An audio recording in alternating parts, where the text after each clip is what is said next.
Camille, first off, thank you for agreeing to sit down with us here in the Cairo winter sun, taking the time out. I know you've got a big quarter-final coming up tonight, so we do appreciate it. Socially distanced, of course, in these strange times, so that we don't have to wear a mask and we can actually see each other's facial expressions and understand each other, which is makes a nice change. So I wanted to, that leads nicely into what I wanted to talk about first. The global pandemic, we'll keep it nice and light. Obviously you were last season, you were all guns blazing. You won the tournament in Nantes and then semi-final at the US Open. That huge win at the TOC, which we'll talk a little bit more about afterwards. Okay. And then suddenly everything comes to a very abrupt, very premature end in March. The world is pretty much in lockdown. So just if you go through a little bit how that was for you, obviously doing all that work, preparing for a season which then ends and not having any idea of when things are going to start up again and when things are going to go back to normal. Well, to be honest, I remember when the lockdown started in France, we were, the president said it was going to be for 2 weeks, so I was like, oh, this is okay. But everyone around me was like, no, this is going to be much longer. I was like, you sure? You were quite optimistic. And then, yeah, I was, and I didn't realize the impact that what was gonna happen, and yeah, it was tough, but I got lucky enough to be able to actually sneak on a private call after a month. So okay. I was really lucky. I could go on my own, at least do solo and stuff like that. But I would say maybe the difficult part was as well to train this summer, like do the normal summer training, hoping that we were gonna have like a normal new season, you know, but we're not back. knowing, yeah. And actually, no, this is all very difficult, and even though we're lucky to have had a few tournaments, it's still very, very hard. And after this one, we don't know what's gonna be like. So yeah, it's a bit strange, and I guess it's the same for everyone, but it's funny because seeing like Ranim and Noor pregnant out of the PSA ranking, I'm like, is it my time too, or should I wait? No. Don't do it. Yeah, there's a lot of questions going on, and still, like, of course I want to keep playing, and but it's still, there's a lot going on. Yeah.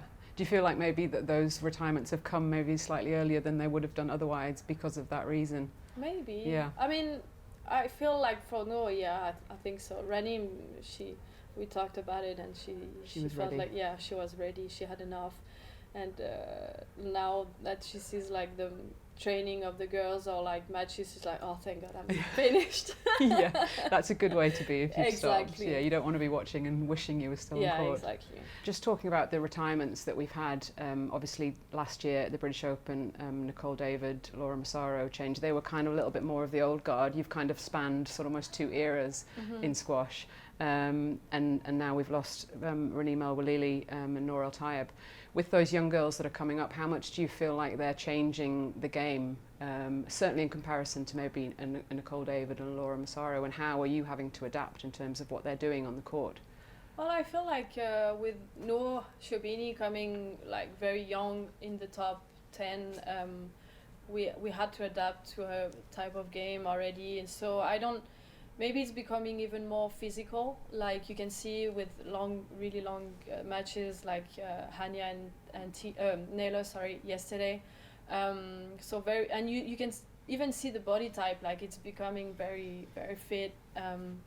So yeah, you just have to keep working really hard, I think, physically, even though I still have to be careful with my age and maybe like listen to my body a bit more than when you're 20s, but yeah, and the type of game, I think I how would you say, like it's attacking a lot, volleying a lot, and that's really what I like to do anyway. So yeah. It's not of a big change for me in that way. Just trying to do it better. Yeah, and have you watched a lot of the younger girls that you maybe haven't played as much? Have you watched sort of their matches back, and is that part of your preparation to sort of analyse the way that they're playing? Yeah, of course, I would analyse each one of them that I would play for sure. For example, I haven't seen the match between Farida and Nuran, Have a watch, have a look. It's entertaining. I would love to see the highlights. Yeah.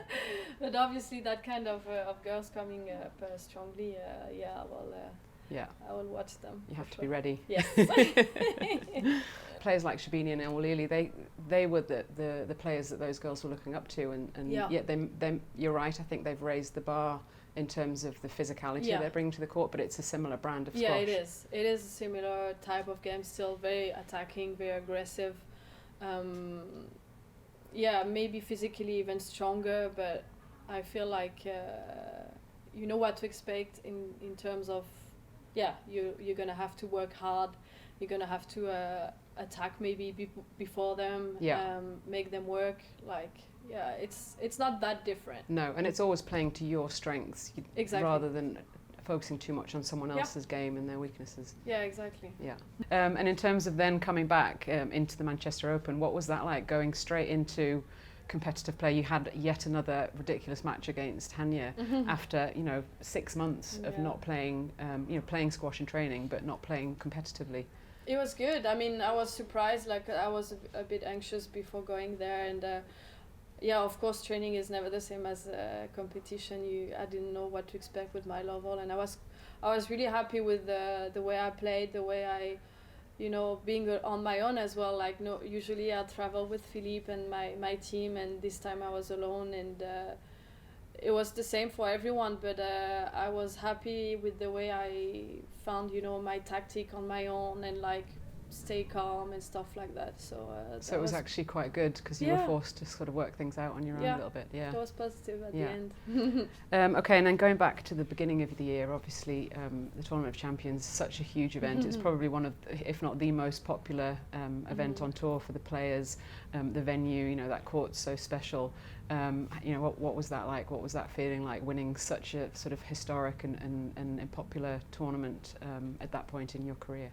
Yeah, it was very special, knowing the draw that I had as well, like, made it very, like, every matches were tough from the very first one, and I think emotionally I got so many up and downs, and but it was just a magical week, and it's one of my favorite tournaments as well, so winning it another time, like twice, I was very happy. And what was the news? Obviously, it was probably not completely unexpected, the fact that you won't be able to defend your title in January. That must have been a bit sad. Yeah, I was pretty sad, because I knew it was not going to happen in January, obviously, but I thought it was postponed for April, and not having it at all, like, So you have to at least keep playing until January 2022, so that you can try to defend that title. And just talking a little bit more about the overall sort of state of the women's tour, we've mentioned the retirements. Obviously, there've been a lot of retirements over the past 2 years. So we had, Nicole David, Jenny Dunkoff, Laura Massaro, and then during the lockdown, Annie Au retired, who you obviously grew up with playing in juniors. And then the most recent ones, Raneem Elwalili and Noor El-Tayeb, literally just a few days ago. Yeah. But from the outside, it doesn't feel to me like the tour is weakened, even though that's a long list of very significant players. There's just a whole host of young players sort of jostling for position. Obviously, Hania El-Hammami is right up there already. Salma Hani in the top 10. And then you've got the Khilas sisters, Sabrina Sobi. There's just a whole host of young players waiting to take up those positions. How does it feel to you, those players that, more of a similar age to you that have gone? How different does it feel? Does it feel weaker? Does it feel just as strong? Does it feel different? As I said yesterday after my match in the interview, I feel like it's still very strong. Obviously, there's two Egyptians less, but like as you said, there's Hania obviously, and Salma, and Farida, who just made it 3-2 against Iran. Like, there's so many still coming very strong. And it's actually nice to see other nationalities, as you said. Like yesterday, I think we had 10 different nationalities in the second round. So that's very positive, I think, for the women circuit. Yeah, and talking about one of those, well, she's not up and coming, she's right there obviously already, Hania El Hamami. We can't sit down and talk to you without talking about those matches that you two just seem to produce over and over again. Well, I'm happy she had one with someone else. Yeah, you know what, it was kind of reminding me of one of your matches just because it was just so non-stop, relentless. But you know, if someone asked me what the best 5 matches over the past year, probably at least 4 of them would be between you and Hania. I mean, it's just been absolutely ridiculous. I don't know if you've actually looked back at them, but just the match times and, you know, all going to 5 pretty much. You've sort of shared the result as well. What do you think it is? What are the ingredients that seem to just produce this kind of magic on court? Well, I would say that maybe we have a bit of a similar game. Like we play fast, volley a lot, attack when we can,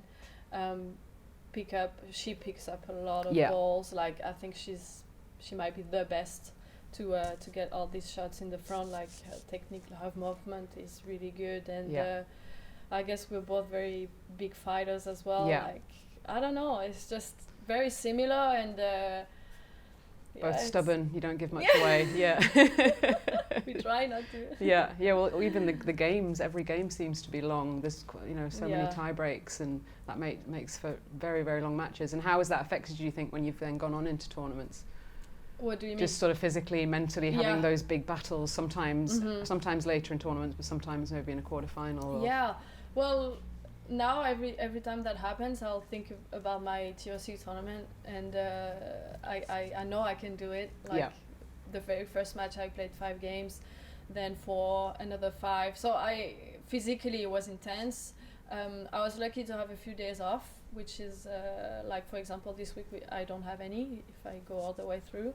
But yeah, I know I'm capable of it, and but to be honest, I was happy not to have Hania on my side. For this tournament, I was like, thank God. Yeah, for once. Yeah, you've also just been drawn together almost every time so as well. Times. I don't really want to talk about the retirement because I feel like that's all that gets asked about when you hit your 30s. Suddenly it's all about, you know, twilight of your career and all that nonsense. But what is interesting is the kind of how much you do evolve as a player, as a person, you know, in comparison to 10 years ago, definitely, but possibly even 5 years ago. How different is your, you know, mental approach, your experience of just being a player on tour? You know, if you look at maybe winning the British Open 5 years ago in comparison to winning the TOC 2020, does that feel different? What are the changes that you feel? Yeah, for sure, the experience. Like I have more matches in the legs, so and the head as well. So I know how to prepare like well for a match. But it's funny because we still improve. I think almost every tournament with my team. Like after TOC, we knew we wanted to do like video analysis together and not separate anymore with Philippe, and then like do some hypnosis as well to prepare mentally for each match. I would call my mental coach as much as I can as well. Like even food wise, like I've learned, I've just started to work with someone like a month ago, and you know, these little details that maybe I can improve on, I try to, and I feel like I can still improve. Still developing. Yeah. And in terms of how you experience the success, do you feel like you're able to enjoy it more now? I mean, certainly when I was younger, any success that I had, I was always kind of looking ahead to the next thing. You did sort of less able to just sort of sit in the moment and enjoy it. Whereas when I was older, you know, not that you're thinking it's going to be the last time, but you don't take anything for granted anymore. Do you find that more now? I don't think so. I just feel like obviously I still have my main dream of becoming world #1 and world champion. So I'm still very focused on that, and I try to live differently. Tough loss. Like last year, after losing to Hania at the World Open, was really hard, and with Philippe, we're like, we don't want to feel that way anymore. We have to take it differently. Even though we always, after tough love, we always analyze it. this time was so painful that I was like, this is enough. Like, I don't want to live it the same way again. So I would try to talk with my mental coach about it and see how I can accept it better. Yeah. So you still find those losses quite painful? Because I think that was another thing, certainly with me and also James. He seems to be able to sort of shrug off the losses a lot quicker now. Do you still find that mentally you find it quite hard? Yeah, it would depend on the maybe which tournament or like how you played. Exactly how I played. Like, for example, when I lost to Hania a month ago, after an hour and a half of battle and like 11-8 in the fifth, I was like, it could have been any. I mean, her, me, like, and it was a tough battle. Like, I felt like I played the right tactic, and well done to her. And it obviously depends on how I do on the day as well. Now you mentioned a little bit about the things that you still want to win, so you're still very focused on that. You've obviously achieved a huge amount already, British Open champion, US Open champion, you've added the TOC to that, so you're still very much focused on the goals of world number one, world champion. Is that still something that's very strong in your sort of left to do list? It is. It's something that I think of maybe almost every day. Wow. Even though I'm 31, I know, but it's.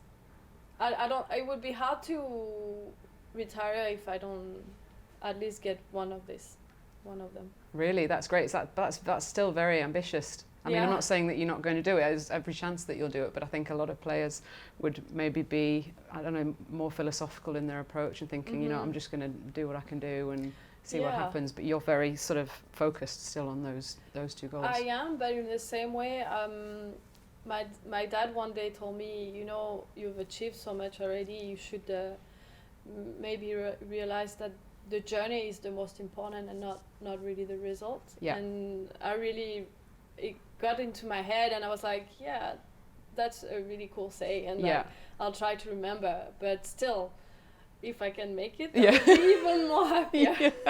You sound like you're not going to be happy if you don't do that, which is good, because I think that's helping you get up every morning and do all that work that you do, because that does get harder when you've been on tour as long as you have. You know, it's a lot of hard work, a lot of repetitive, monotonous stuff. And I think you need those goals to be able to keep doing that to the same extent. Yeah, that's right. Well, we certainly hope that you will be around for a lot longer. How do you view sort of the uncertainty of the coming period, not knowing, you know, what tournaments are coming up? How will you approach that in terms of sort of training mentally? It's a bit how would you say? I don't know what's going to happen in the next few months. We were joking about it the other day with Tarek, because we were like, should we do our summer training in like January, February, March?